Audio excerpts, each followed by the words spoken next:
Hey everyone, welcome back to my YouTube channel and I am Smriti Bhatia. और आज की video में हम लोग बात करने वाले हैं 5 ऐसी मिस्टेक्स के बारे में जो आप लोगों को अवॉइड करनी है while choosing your college for bachelors of physiotherapy. So मेरे पास बहुत सारे बच्चों के कमेंट आते हैं कि मैम प्लीज़ बता दो कि ये वाला कॉलेज अच्छा है या नहीं, वो वाला कॉलेज अच्छा है या नहीं। अब मैं हर कॉलेज के बारे में आप लोगों को ऐसे डिटेल में तो बता नहीं सकती क्योंकि मैंने हर कॉलेज में जाकर विजिट तो किया नहीं है। ऐसी 5 मिस्टेक्स हैं जो आप लोग अवॉइड कर सकते हो ताकि आप एक अच्छे फिजियोथेरेपी कॉलेज में जा सको, ताकि आपकी जो डिग्री है वो आपके लिए फुल्ली फुल्ली फुल्ली तरीके से आपको फ्यूचर में रिकॉग्नाइज्ड बनाएगी। ठीक है, मैंने 5 पॉइंट्स ऐसे ऐड किए हैं जिनको आपको ध्यान में रखना है व्हाइल चूजिंग योर कॉलेज। ठीक है, सबसे पहला और सबसे इम्पोर्टेंट पॉइंट है एक्रेडिटेशन। एक्रेडिटेशन क्या होता है? हर एक यूनिवर्सिटी को क्रेडिट्स मिलते हैं बाय डिफरेंट डिफरेंट ऑर्गेनाइजेशंस या डिफरेंट डिफरेंट, जैसे कि हो गया हमारा काउंसिल यूजीसी। यूजीसी रिकॉग्नाइज आपकी यूनिवर्सिटी ज़रूर होनी चाहिए। आपकी यूनिवर्सिटी मतलब इट शुड बी कंपल्सरी। आपकी यूनिवर्सिटी जो है काउंसिल से रिकॉग्नाइज होनी चाहिए। आपकी यूनिवर्सिटी का टाई अप होना चाहिए काउंसिल से। आपको ये चीज़ पहले ही ध्यान रखनी है ताकि बाद में जाकर आपको डिग्री मिलने के बाद दिक्कत ना हो। क्योंकि आफ्टर ऑल आपको अपने लाइसेंस के लिए अप्लाई करना होगा। आफ्टर योर डिग्री आपको अपना रजिस्ट्रेशन नंबर चाहिए होगा, फिर उस टाइम पे दिक्कत आएगी। तो इसीलिए आपकी जो यूनिवर्सिटी है वो यूजीसी रिकॉग्नाइज्ड होनी चाहिए। और अगर मैं एक्रेडिटेशंस की बात करूं तो जैसे कि हो गया एक NAAC, NAAC A plus credited, NAAC A plus plus A credited. ऐसे आप यूनिवर्सिटी को चेक कर सकते हो, हर यूनिवर्सिटी की वेबसाइट पे ये चीज़ मिल जाती है। क्योंकि ये वो चीज़ है जो कोई भी यूनिवर्सिटी छुपा के नहीं रखेगी। अगर उनके पास एक्रेडिटेशन है they will clearly show it, they will show it on their website, they will show it. जब आप कॉलेज के एंट्रेंस करते हो, एंट्रेंस पे भी नैक रिकॉग्नाइज लिखा हुआ होगा, यूजीसी रिकॉग्नाइज लिखा हुआ होगा। तो आपको ज़रूर ऐसी ही यूनिवर्सिटी चूज़ करनी है जो आपकी रिकॉग्नाइज्ड हो, आपकी एक्रेडिटेड हो।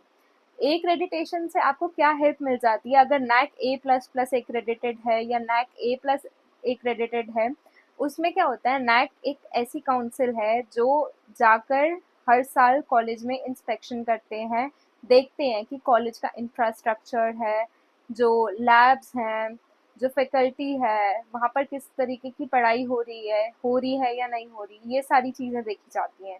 और फिर उसके अकॉर्डिंग वो ग्रेडिंग दे देते हैं हर कॉलेज को।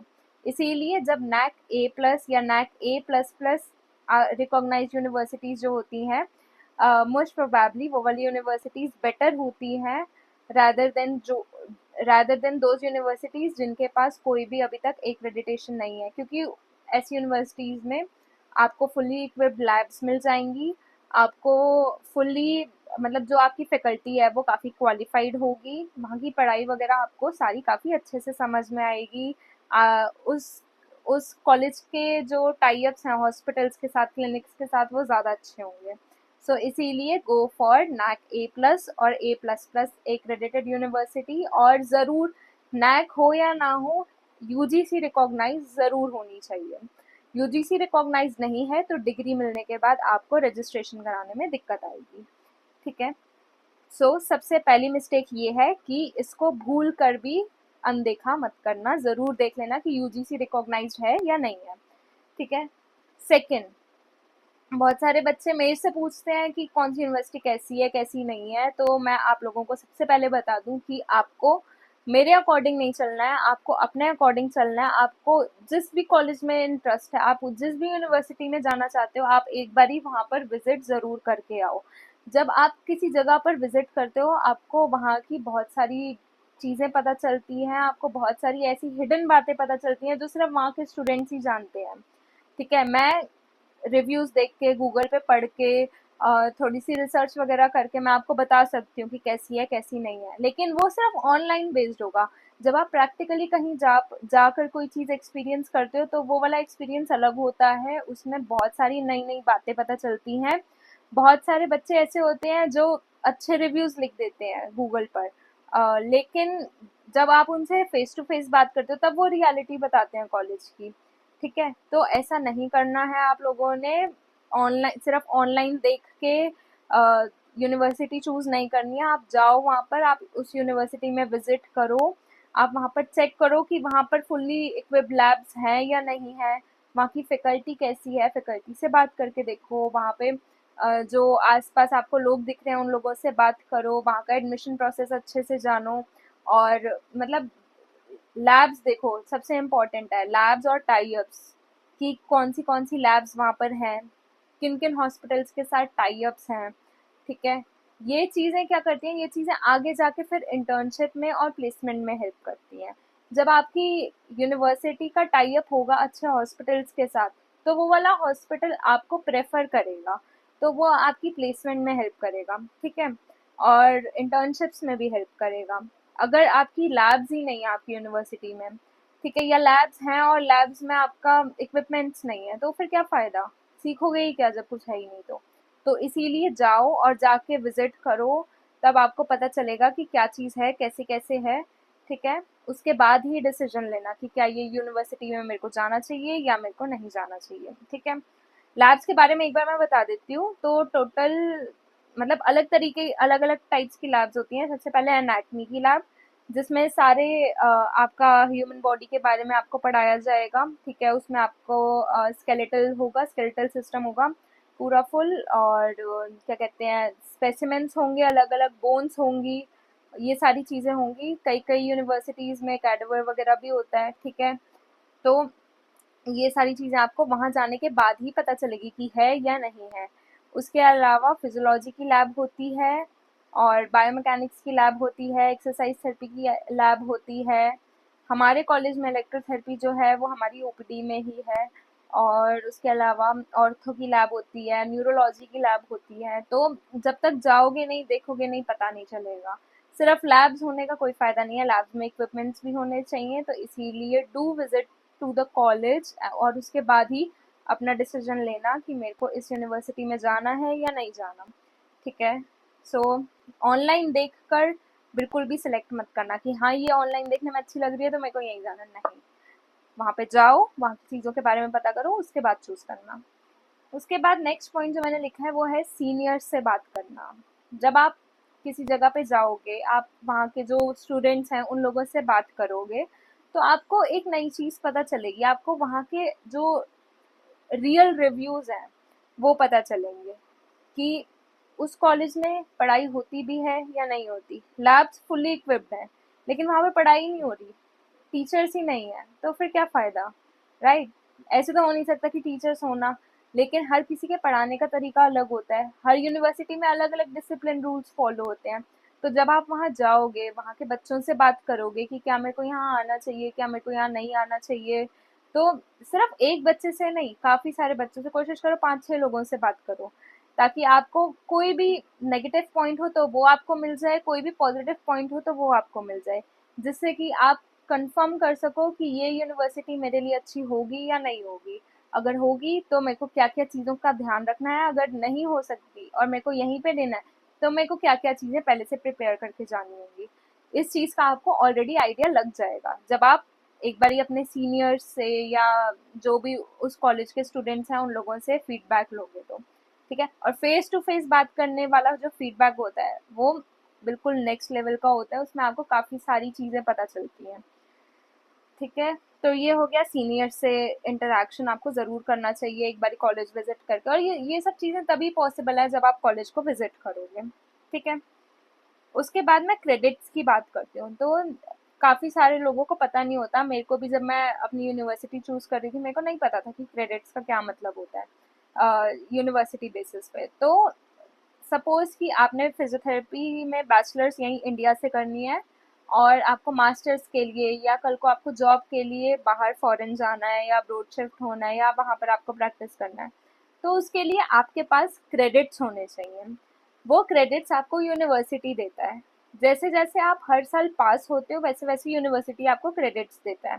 साथ में कुछ कुछ वर्कशॉप्स होती हैं, वो भी आपके क्रेडिट्स में ऐड ऑन होती जाती हैं। जैसे मैं अपने कॉलेज का बताऊं अगर, तो मेरे कॉलेज में मेरे को 160 से ज़्यादा क्रेडिट्स मिल जाते हैं टोटल, चारों साल का मिला के। ठीक है, अमेरिकन काउंसिल ऑफ फिजियोथेरेपी के अकॉर्डिंग जो हमें क्रेडिट्स चाहिए कि आप बाहर जाके सेटल होना चाहते हो या आपको बाहर जाके फिजियोथेरेपी प्रैक्टिस करनी है, तो उसके लिए आपको 150 से ज़्यादा क्रेडिट्स चाहिए। तो मेरी जो यूनिवर्सिटी है वो मेरे को 150 से ज़्यादा क्रेडिट्स देती है, लेकिन कई कई यूनिवर्सिटीज़ होती हैं जो इतने क्रेडिट्स नहीं देती। तो इसीलिए ये चीज़ आप पहले से देख के रखना कि अगर आपको फॉरेन जाना है या आपको बाहर सेटल होना है या आपको मास्टर्स बाहर से करनी है, तो आप पहले से ही ये सारी चीज़ें देख के चलो कि कितने क्रेडिट्स मिल रहे हैं, कितने क्रेडिट्स नहीं मिल रहे। अपने सीनियर्स से बात करो, अपनी फैकल्टी से बात करो, उस कॉलेज की फैकल्टी से बात करो कि कितने क्रेडिट्स मिलेंगे, मेरा प्लान है फ्यूचर में अब्रॉड जाने का, तो वो आपको क्लियरली सारी बातें बता देंगे। ठीक है, तो ये हो गया क्रेडिट्स के बारे में। इस चीज़ को बिल्कुल इग्नोर मत करना, और ये चीज़ उन लोगों के लिए बहुत बहुत बहुत ज़्यादा इम्पोर्टेंट है जो लोग फॉरेन जाना चाहते हैं फ्यूचर में। ठीक है, उसके बाद लास्ट जो मैं बोलना चाहूँगी कि ये देखना मत भूलना कि वो कॉलेज जो है या वो यूनिवर्सिटी जो है वो प्लेसमेंट देता है या नहीं देता। अगर देता है तो कितनी अच्छी प्लेसमेंट देता है, और क्या क्या क्या पैकेजेस मिलते हैं, ये सारी चीज़ें देखना बहुत इम्पोर्टेंट है। अगर मैं फिजियोथेरेपी फील्ड की बात करूँ तो फिजियोथेरेपी में जो प्लेसमेंट्स होती हैं वो काफ़ी कम होती हैं कॉलेज के थ्रू। मोस्टली बच्चे क्या करते हैं, वो खुद की प्रैक्टिस करते हैं, वो लोग प्रेफर करते हैं कि हम खुद सेटल हो जाएं, हमें प्लेसमेंट की ज़रूरत ना पड़े, मतलब खुद का क्लिनिक खोलना या किसी और क्लिनिक में काम करना। मोस्टली बच्चे ये प्रेफर करते हैं, लेकिन काफ़ी सारे ये भी चाहते हैं कि कॉलेज उनको प्लेसमेंट्स प्रोवाइड करे।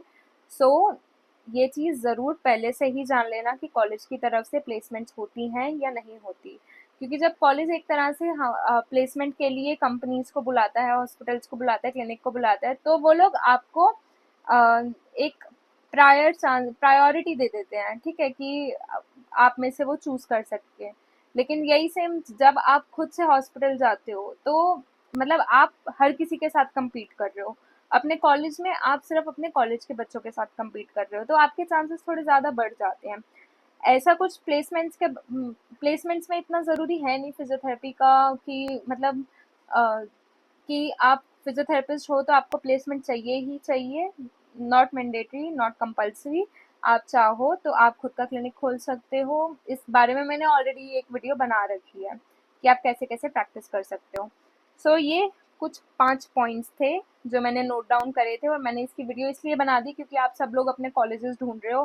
सारे लोग मेरे को मैसेज कर रहे हैं, कमेंट कर रहे हैं कि मैम ये वाला कॉलेज कैसा है, ये वाला कॉलेज कैसा है। तो अब मैं हर कॉलेज को डिटेल में मेरे को पता नहीं है ना। एक एक बहुत इम्पॉर्टेंट चीज़ बीच में रह गई, वो ये थी कि अगर आप उस कॉलेज में विजिट नहीं कर पा रहे हो किसी भी रीज़न की वजह, सबसे पहले तो मतलब ये चीज़ मान लो कि जाओ और विजिट करो ही करो, 100% करो। लेकिन अगर 1% आप नहीं जा पा रहे हो, तो फिर आप क्या कर सकते हो, आप लिंक्डइन पे अपना अकाउंट बनाओ, लिंक्डइन पे कॉलेज का नाम लिखो, उस कॉलेज से जो लोग कर रहे हैं या पास आउट हैं या जो वहाँ की फैकल्टी है, उन लोगों के बारे में आपको उन लोगों की प्रोफाइल्स मिलेंगी। आप उस प्रोफाइल पे जाके उनको टेक्स्ट कर सकते हो, मैसेज कर सकते हो, आप उस कॉलेज के बारे में पूछ सकते हो। ट्राई करो कि उस कॉलेज के स्टूडेंट्स के साथ कनेक्ट रहो जितना हो सकता है, ताकि आपको रियलिटी पता चल सके। ठीक है, ये चीज़ मतलब आपको इंटरेक्शन में भी हेल्प करेगी, और जो कॉलेज का रियल फीडबैक है वो भी आपको पता चल जाएगा। ठीक है, सो ये सारे पॉइंट्स थे जो मिस्टेक्स हम लोग मोस्टली कर देते हैं वाइल चूजिंग द कॉलेज। हम लोग देखते नहीं हैं कि रिकॉग्नाइज्ड है या नहीं है, उसका बाद में क्या रोल रहेगा, वहाँ पर लैब्स हैं या नहीं है, हम इन चीज़ों को इग्नोर कर देते हैं। कभी कभी मतलब 12th के बाद बहुत ज़्यादा मुश्किल हो जाता है, बहुत बहुत हार्ड टाइम होता है जब हम अपना कॉलेज चूज कर रहे होते हैं। तो इसीलिए सोच समझ के करना चाहिए, पूरा फुल देख के करना चाहिए, और ये मिस्टेक्स तो ऐसी मिस्टेक्स हैं जो आप अवॉइड नहीं कर सकते। So definitely do visit your college, do visit the university you are thinking to take admission into. So यही सब था जो मेरे को इस वीडियो में आप लोगों से बात करनी थी। अगर आपको मेरी वीडियो अच्छी लगी हो then please hit the like button below.